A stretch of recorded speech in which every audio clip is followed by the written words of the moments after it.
Good afternoon, everyone. 2 minutes, let everyone join the class. Still joining. Good afternoon, ma'am.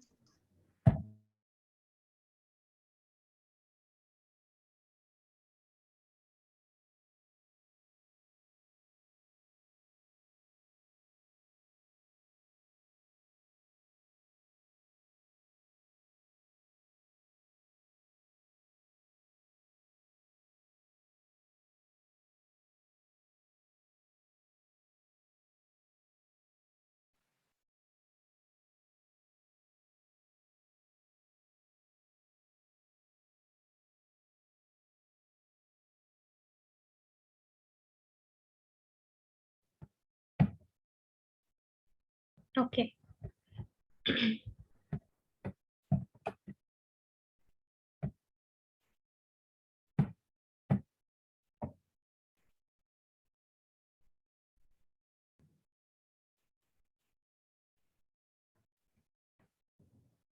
So, yesterday we were doing the methods of performance appraisal, right?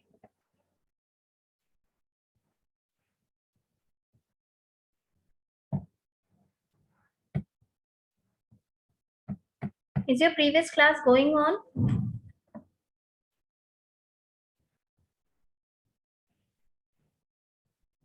Students, please respond.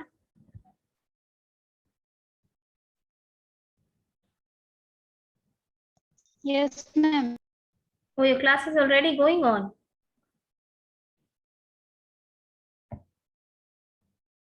No, ma'am.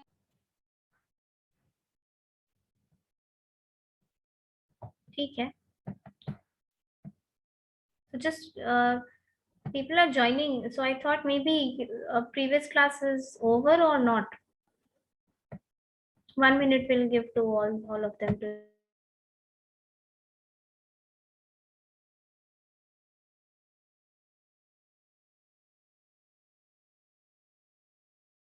Ma'am इससे पहले भी कोई class नहीं था, break था. अच्छा. Yes ma'am. ठीक है, तो फिर क्लास स्टार्ट करते हैं. ज्वाइन करते रहेंगे लोग.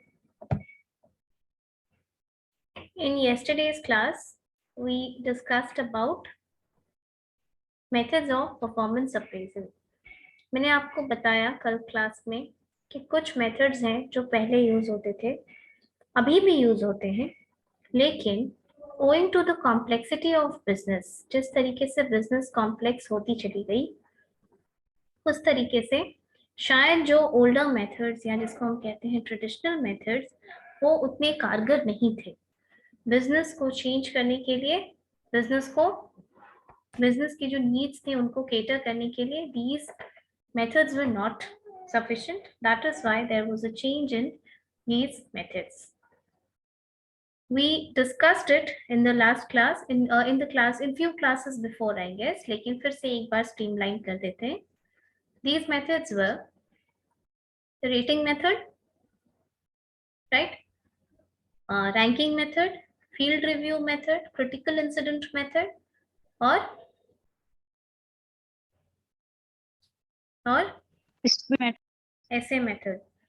ऐसे मेथड से स्टार्ट करते हैं. Essay method is a very unstructured form of performance appraisal. It is just similar to what you people feel, what you people know about ऐसे.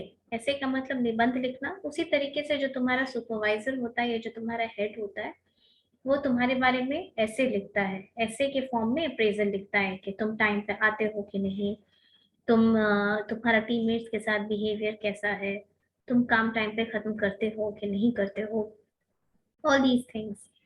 And this is a highly subjective method.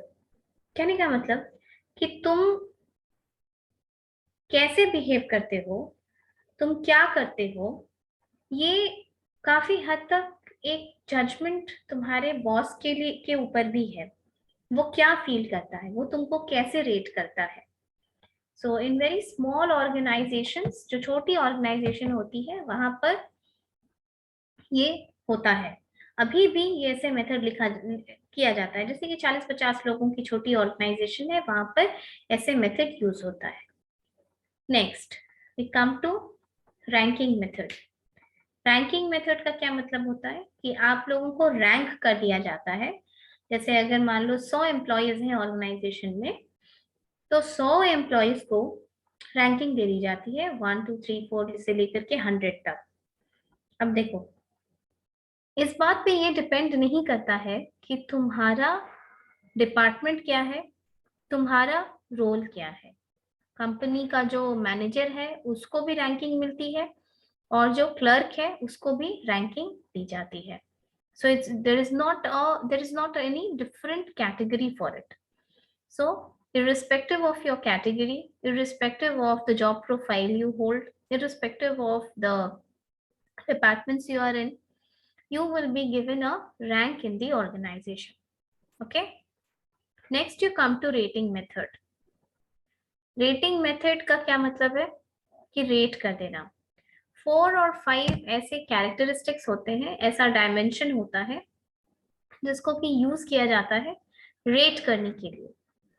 For example your dependability, okay, for example your loyalty, for example your initiative, for example your leadership quality. और इस तरीके के 5 attributes को count किया जाता है और इसको यूज किया जाता है रेटिंग में।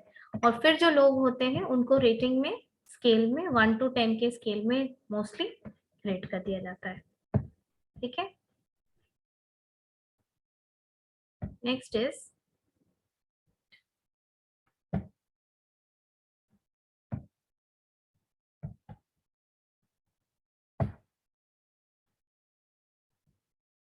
Is field review method. Field review method में क्या होता है? फील्ड रिव्यू मेथड में when your supervisor is with you all the time during your work, so definitely your supervisor knows more than anyone else about you. तो इसमें field review का मतलब होता है कि फील्ड पे जाकर के जो आपके बारे में रिव्यू लिया जाता है उसको कहते हैं फील्ड रिव्यू मेथड।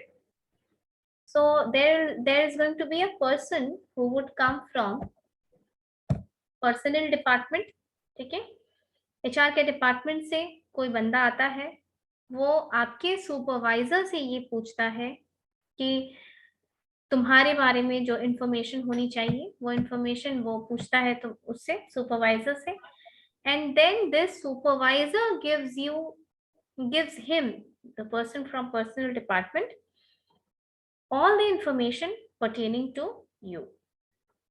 इसीलिए इसको फील्ड रिव्यू मेथड बोला जाता है।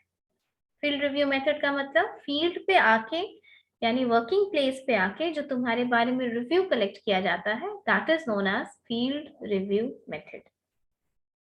अंडरस्टूड?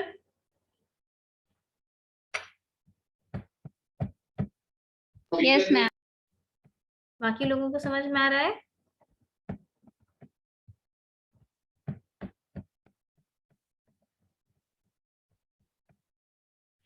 इसके पहले किस चीज का क्लास था तुम लोग का?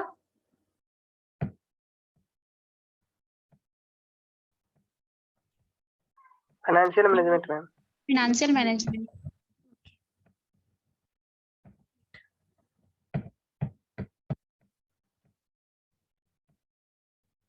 Okay. So field review method. Now you come to critical incident method. Critical incident method का क्या मतलब होता है? क्रिटिकल का मतलब क्या होता है ये बताओ पहले।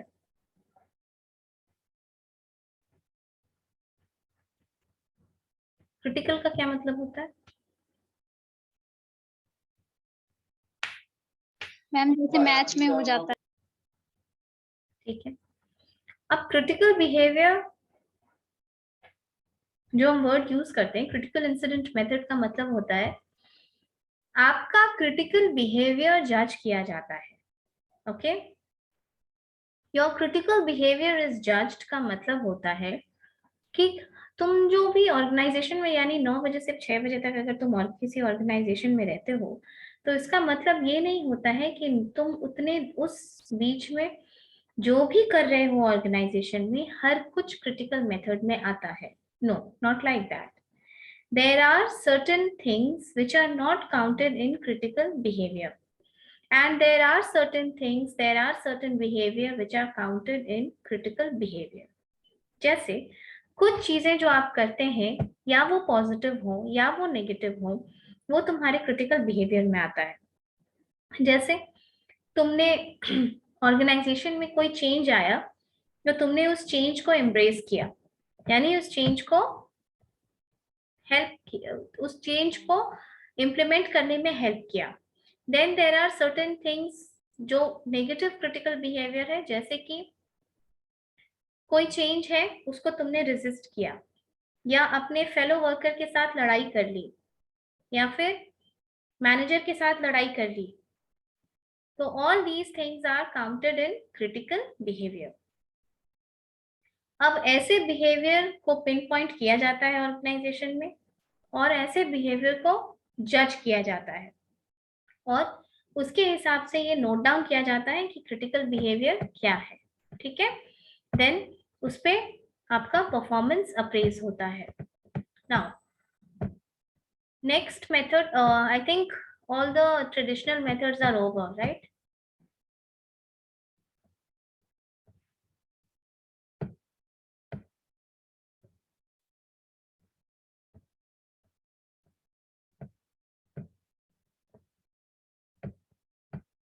Traditional methods are over, no? क्या मैम? ट्रेडिशनल मेथड्स ओवर हो गया है, ये हम करा दिए थे क्लास में एक बार, Yes, ma'am. अभी रिवीजन करा दिए. Now we move to the modern methods. Modern methods में आपको 2-3 जानना चाहिए. एक है 360 डिग्री अप्रेजल, जी मैम. दूसरा है बार्स मेथड, तीसरा है MBO, management by objective. 360 degree appraisal method का क्या मतलब होता है? 360 डिग्री कितना होता है ये बताओ. Manjeet, unmute yourself.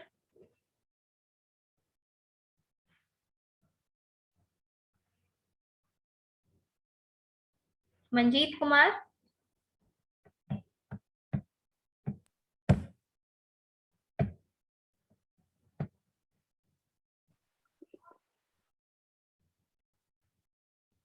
Can you hear me?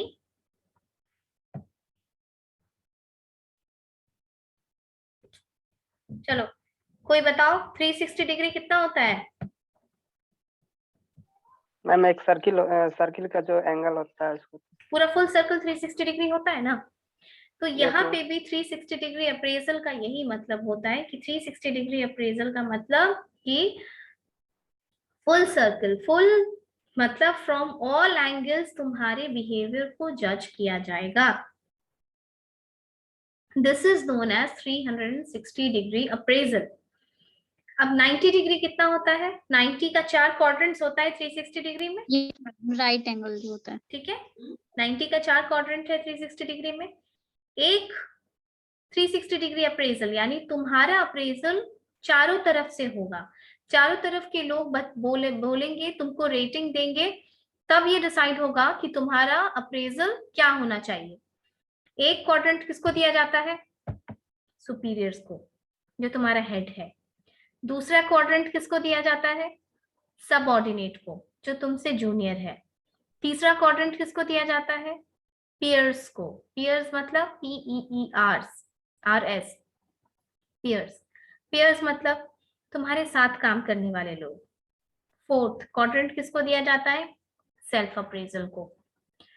ये 360 डिग्री मेथड अभी ऑर्गेनाइजेशन में 360 डिग्री मेथड अभी ऑर्गेनाइजेशन में बहुत सारी ऑर्गेनाइजेशंस ऐसी हैं जिसमें कि यूज हो रहा है. जैसे रिलायंस में यूज होता है, इंफोसिस में यूज होता है, विप्रो में यूज होता है, क्रॉम्पटन ग्रीव्स में यूज होता है. ठीक है, तो ये बहुत मॉडर्न मेथड ऑफ अप्रेजल है जो कि एक काइंड ऑफ क्रिटिकल अप्रेजल है, ठीक है। This is a kind of behavioural appraisal, इस पे बिहेवियर पे बहुत फोकस है।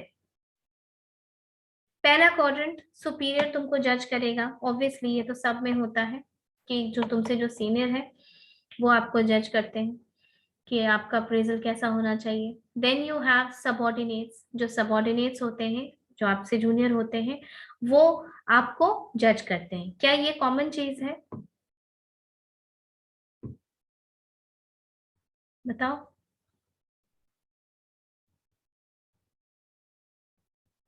तुम्हारे सीनियर्स, तुम्हारे जूनियर्स का तुमको जज करना, क्या ये कॉमन चीज है? Yes ma'am. ये कॉमन चीज है, जूनियर जज करते हैं। Ma'am no ma'am. तो फिर आपके जूनियर का आपको जज करना कोई कॉमन चीज नहीं होती है। That is why this is a very unique feature of 360 degree appraisal कि तुम्हारे जो जूनियर्स होते हैं वो भी तुमको जज करते हैं। क्यों ये चीज बोली जाती है या क्यों ये मेथड में डाला गया है कि जूनियर तुमको जज करेंगे?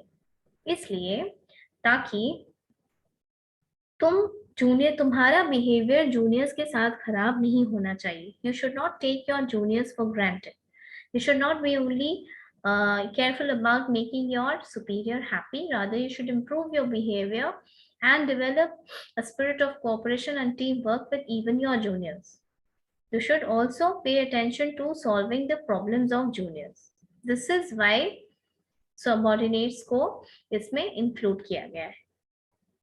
एक और क्वाड्रेंट क्या है? सेल्फ अप्रेजल का। सेल्फ अप्रेजल में क्या होता है कि you are given an opportunity, you are given a window to appraise yourself, to be, to say the good things about yourself and bad things about yourself, to ma'am कल make, जो आपने need बताया था, क्या बोलो? Ma'am जो आपने एक नीड बताया था कि ये सब होता है, वेजेस एंड सैलरीज वगैरह, रिटेनिंग हाई परफॉर्मेंस। हाँ, एक बार मैम बता देती। क्लास में आना, क्लास में बताएंगे। Yes ma'am. ठीक है, क्लास में और अच्छे से बताएंगे। आज अप्रेजल कर लो क्योंकि अप्रेजल पे बहुत दिन से हमारा क्लास अटका हुआ है। तो self appraisal, people have been found to be very critical about yourself, about themselves. मतलब वो ऑनेस्टली ये दिखते हैं कि उनको अप्रेजल में क्या चाहिए, ठीक है, उनकी अपनी करियर प्लानिंग क्या है। ऑफ कोर्स अगर ऑर्गेनाइजेशन के पास उतना स्कोप नहीं है तो ये मुश्किल हो जाएगा किसी हर एम्प्लॉय का करियर प्लानिंग इम्प्लीमेंट कर पाना। But yes, first hand the employees are always interested in knowing what do the people think about their career planning and development in the organization. Fourth quadrant क्या है इसका? peers appraisal, यानी तुम्हारे साथ वाले लोग तुमको अप्रेज करेंगे।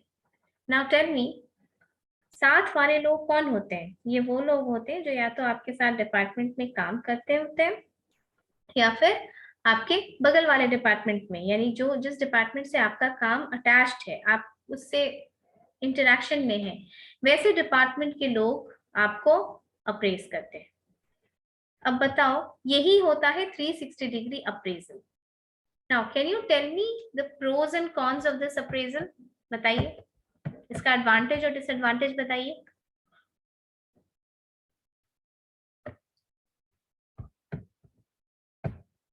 आई am just giving you 1 minute to all the students who have joined.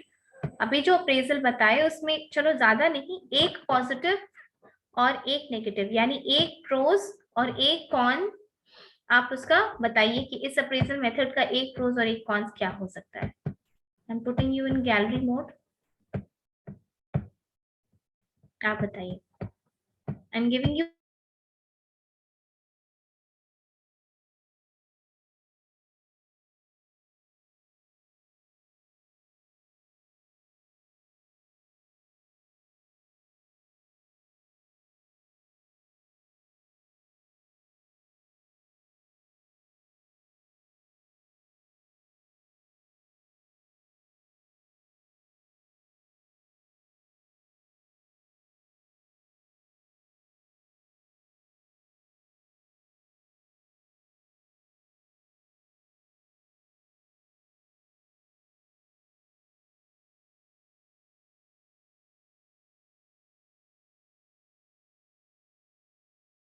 Yes Ruchi बताओ।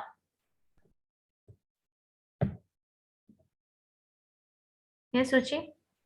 Yes ma'am. Ma'am first advantages में हो गया कि promotion and transfer. No, I'm asking you the pros and cons of this method, 360-degree appraisal का. Where is Satish? Has he joined? Yes ma'am. आप बताइए, आपने hand raise क्यों नहीं किया? 360-degree appraisal अभी समझाए, उसका प्रोज एंड कॉन्स बताओ। उससे क्या तुमको क्या लगता है कि ये कैसे फायदेमंद है, और इसका नेगेटिव चीज बताओ कि कुछ है ऐसा जो तुमको लगता है कि इस अप्रेजल मेथड में प्रॉब्लम है। समझ में नहीं आया। नहीं आया। देखो पॉजिटिव चीज में, हाँ रुचि बोलो। मैम मेरे को समझ में नहीं आया, अब समझ में आ गया कि self development of employees. Self development of employees, very good. हाँ, और मोटिवेटेड वर्कफोर्स। वो तो वेग आंसर है थोड़ा। देखो क्यों इसलिए बोल रहे हैं, क्योंकि जो मैनेजर, एक तो पहली बात कि जब इतने सारे लोग मिल करके तुमको अप्रेज करते हैं तो तुमको एक चीज और समझ में आती है कि एक्चुअल में तुम्हारे बिहेवियर में और जो तुम सोचते हो कि तुम्हारा बिहेवियर है, दोनों के बीच में लैग पता चलता है ना, डिफरेंस कितना है, क्योंकि इतने लोग तुमको अप्रेज करेंगे, राइट? Yes ma'am. दूसरी चीज, अगर किसी मैनेजर का वर्किंग स्टाइल अच्छा नहीं है, if a manager is not up to the mark, तो भी उसको फोर्सबली अपना बिहेवियर और वर्किंग स्टाइल चेंज करना होगा, राइट? क्योंकि उसका अप्रेजल उसके जूनियर्स भी करते हैं, उसके साथ वाले भी करते हैं, उनके सीनियर्स भी करते हैं, और उनको सेल्फ अप्रेजल भी देना होता है। दूसरी चीज, अब नेक्स्ट कॉन्स पे आ जाओ कि इसमें क्या क्या नुकसान है तुमको। तो तुम लोग को ये नहीं लगता है कि अगर तुम्हारे से जूनियर तुमको रेट करेगा तो ये थोड़ा उपटांग है, थोड़ा ह्यूमिलिएटिंग है? यस मैम लगेगा। लगेगा ना? तो दिस इज इट कि you will feel not very good about this fact कि तुम्हारा जूनियर तुमको अप्रेज करे। दूसरी बात कि इसमें कोई भी गोल अचीवमेंट की बात नहीं कही गई है। आपने ये देखा होगा कि this is mainly behaviour focused, और इसमें कोई भी गोल अचीवमेंट की से रिलेटेड बात नहीं कही गई है। Okay, so this is one problem of 360-degree appraisal. Okay, yes. now we'll move to the next topic, the next method of appraisal, which is BARS method, behaviorally anchored rating scales. BARS method जो होता है, ये दो traditional methods का mix है, एक critical incident method और दूसरा rating method. Now critical incident method का मतलब होता है कि क्रिटिकल इंसिडेंट मेथड अभी आपको बताया कि आपका बिहेवियर बेस्ड होता है। इसमें जो क्रिटिकल बिहेवियर्स होता है उसको आइडेंटिफाई किया जाता है, और फिर उसको जब रेट किया जाता है तो उसको बोला जाता है बिहेवियरली एंकर्ड रेटिंग स्केल। यानी जो बिहेवियर है उसको जज कर लिया गया, मतलब क्रिटिकल इंसिडेंट्स को पहले फाइंड आउट कर लिया जाता है कि इस कंडीशन में ये बिहेवियर अगर किसी का होता है तो ये क्रिटिकल इंसिडेंट है। ओके, इसके बाद उस पे परफॉर्मेंस तय किया जाता है कि इसमें परफॉर्मेंस लोगों का कैसा होना चाहिए। उसके बाद what happens is that your behavior is judged, your performance is judged, and your performance is given a rating, उसकी रेटिंग दी जाती है। इसी को बोला जाता है behaviorally anchored rating scale. Understood?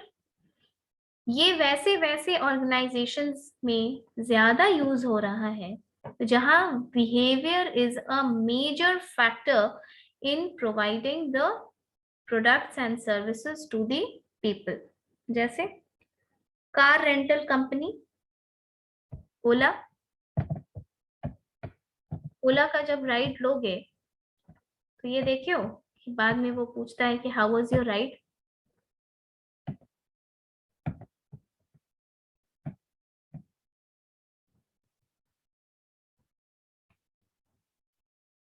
ये ध्यान में है?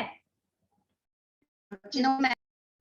जब आप ओला से जाएंगे और जब आपकी राइड खत्म होगी तो वो एक रेटिंग फुल करने के लिए, एक रेटिंग फॉर्म जैसा फुलफिल करने के लिए देता है, जिसमें ये लिखा होता है कि you should tell about the ride. Was the driver wearing mask? Was the car clean? Was he polite? और अगर आपको अच्छी लगी तो क्या अच्छा लगा उसमें, वैल्यू फॉर मनी अच्छा लगा, या आपको फास्ट सर्विस था, पोलाइट ड्राइवर था, वो अच्छा लगा. All these factors are also in a way steered towards the performance appraisal of the employees who are working in the organization.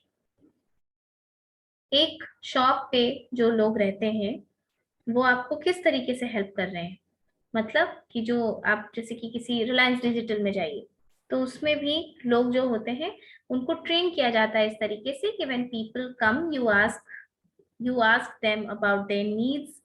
आप उनको जो स्पेसिफिक नीड है वो आप फुलफिल कीजिए, वो आप ढूंढ करके उनको दीजिए. So all these things will lead to a rating of their behaviour, कि उनका बिहेवियर कैसा है, and then they will your performance will be evaluated or your performance will be appraised according to that. Okay, now the last one in performance appraisal is MBO. MBO का concept तुम लोगों को पता है? No ma'am. Management बिल्कुल पता होगा, बिल्कुल पढ़ के आए होंगे आप लोग. मैनेजमेंट में है मैम. हाँ, MBO क्या होता है, फुल फॉर्म क्या है MBO का? बिजनेस ऑर्गेनाइजेशन पढ़े हो ना? Master of business organisation. फिर से बोलो MBO का. Management by objectives. This is management by objective, and this was given by Peter Drucker, okay, in 1954. इसमें क्या होता है कि ये जो मेथड है इसमें होता ये है कि ये कंप्लीटली इसको गोल ओरिएंटेड बनाया गया है. इस गोल ओरिएंटेड मेथड में होता ये है कि जो भी आपका जॉब है, ओके, जो भी आपका जॉब है उस जॉब का कंपोनेंट्स फाइंड आउट किया जाता है. 1 मिनट.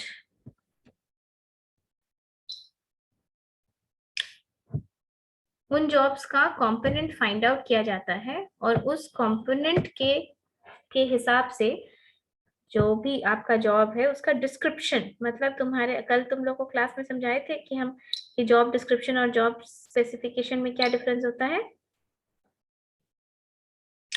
जॉब डिस्क्रिप्शन का मतलब होता है कि हर कुछ जो जॉब से रिलेटेड है, जो जॉब को डिस्क्राइब कर रहा है, जैसे कि तुम कहाँ पे ये लोकेशन प्लेस्ड है, नौकरी के में कितना सैलरी मिलेगा, तुम्हारा वर्किंग आवर्स क्या होगा, तुमको कोई सेफ्टी हैजार्ड है, कोई सेफ्टी मेजर्स चाहिए, कोई डिवाइस पहनना होगा, ये क्या क्या जो भी आपके whatever is there to define or describe the job will be counted under job description. Job description workout किया जाता है, जॉब कंपोनेंट्स को फाइंड आउट किया जाता है और इसको फाइंड आउट करने के बाद ये डिसाइड किया जाता है कि 6 महीने में या 1 साल में इस जॉब का क्या क्या ऑब्जेक्टिव होगा, यानी क्या क्या गोल्स होगा जिसको फुलफिल किया जा सकता है.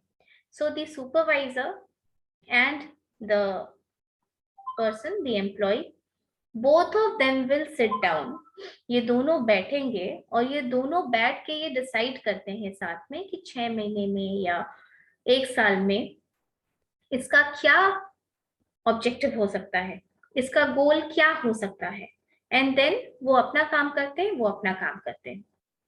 After 6 months, after 6 months, the employee will also sit down and with the superior will sit him down and will ask him कि कितना कितना गोल कंप्लीट हुआ तुम्हारा, और वो इसी से अप्रेजल होता है कि उसने अपना गोल टाइम पे फुलफिल किया कि नहीं किया. This is known as management by objective. So अब आप बताइए कि इस मैनेजमेंट बाय ऑब्जेक्टिव में आपको कोई फ्लॉ नजर आ रहा है? इसका प्रोज और कॉन्स बताओ। आई गिव यू 1 मिनट, सोच के बताओ। और एमबीओ तुम लोग पहले भी पढ़ चुके हो, स्टेप्स ऑफ एमबीओ भी पढ़े ही होंगे।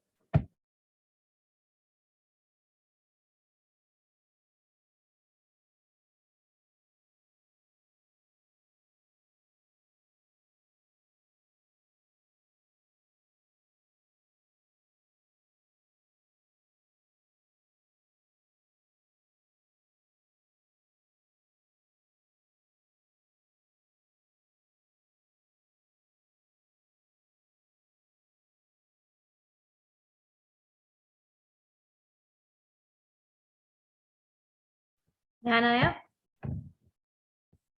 What is MBO? Pros and cons.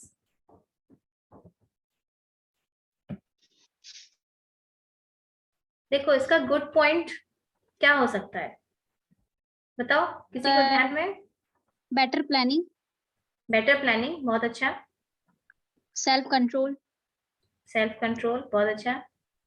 Higher productivity, higher productivity, ठीक है टू एन एक्सटेंट। पहला 2 पॉइंट अच्छा था। और बेटर देखो appraisal of means, why we say that there is a better appraisal of people, क्योंकि जब तुमको पता है कि तुम्हारा गोल क्या है, जब तुमको पता है कि तुम किस बात पे जज होने वाले हो, तो तुम भी अपने गोल की तरफ काम करोगे ना, जी ma'am. right? You will also focus more on your goals. This is the prime thing, this is the prime function of management by objective, कि मैनेजमेंट को भी अपना ऑब्जेक्टिव पता है, तुम एज एन एम्प्लॉय तुमको भी अपना ऑब्जेक्टिव पता है। So in that case you will be able to जज योरसेल्फ, और सेल्फ कंट्रोल इसीलिए बोला जाता है, इसीलिए इसका एडवांटेज सेल्फ कंट्रोल है, क्योंकि तुमको पहले से ही फर्स्ट हैंड मालूम है कि तुम्हारा रोल्स क्या है, कितने टाइम पे तुमको क्या अचीव करना है, और तुम किस बेसिस पे जज होने वाले हो। ओके इसके अलावा कॉन्स में क्या क्या आएगा बताओ? एमबीओ का डिसएडवांटेज भी है कुछ?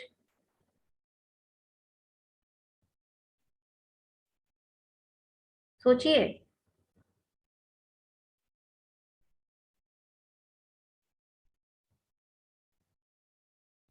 मैम बोलो। Durability, time consuming, time consuming तो ये बहुत है, और दूसरी बात है कि it's not just about time consuming, it's also about the fact कि सपोज करो कि 6 महीने के बाद ये डिसाइड होता है कि आपकी गोल्स पे बात होगी। क्या ये हमेशा पॉसिबल होता है कि your supervisor will sit you down और इतने सारे एम्प्लॉयज के साथ हर बार वो बैठ करके और ये डिसाइड करेगा, डिस्कस करेगा कि आपने कितना गोल्स अचीव किया और कितना नहीं किया? ये नो पॉसिबल होता मैम। है? नहीं होता है। प्लस अगर स्पैन ऑफ मैनेजमेंट बड़ा है, यानी कि किसी एक एम्प्लॉय के पास जो मैनेजर है, सुपरवाइजर है तुम्हारा, उसके पास अगर ज्यादा लोग हैं मैनेज करने के लिए, तब तो और नहीं होता है। तब तो ये पॉसिबल नहीं है कि हर किसी के साथ वो बैठ करके और ये डिस्कस करे कि तुम्हारे गोल्स के फुलफिलमेंट में क्या प्रॉब्लम रह गया, या फिर हर बार सबको इंडिविजुअली बैठ करके काउंसिल करे। So sometimes this is a method which will create organizational problems. Sometimes this is a method that leads to conflict. Sometimes this is a method which though comes up with a clear-cut objective, it does have a problem of being too time consuming for the organization. Okay? So ये MBO method का disadvantage होता है। Yes ma'am. बाकी सबको समझ में आया? With this method, these methods of performance appraisal, we complete performance appraisal chapter.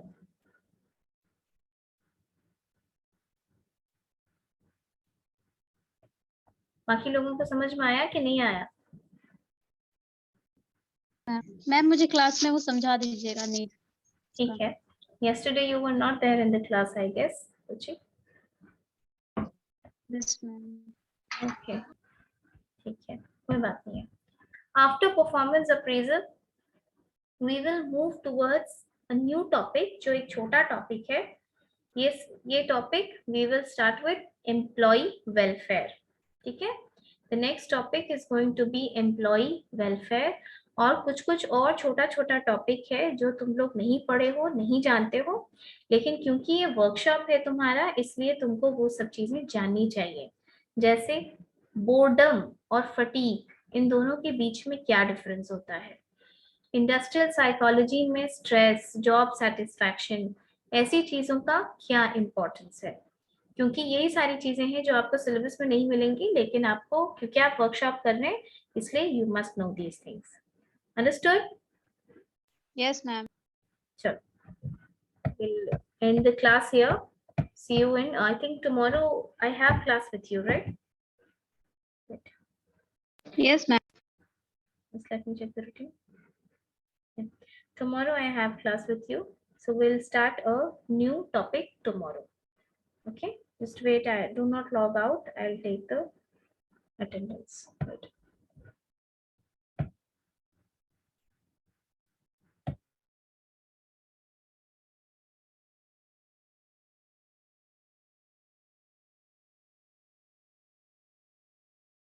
चलो, ओके,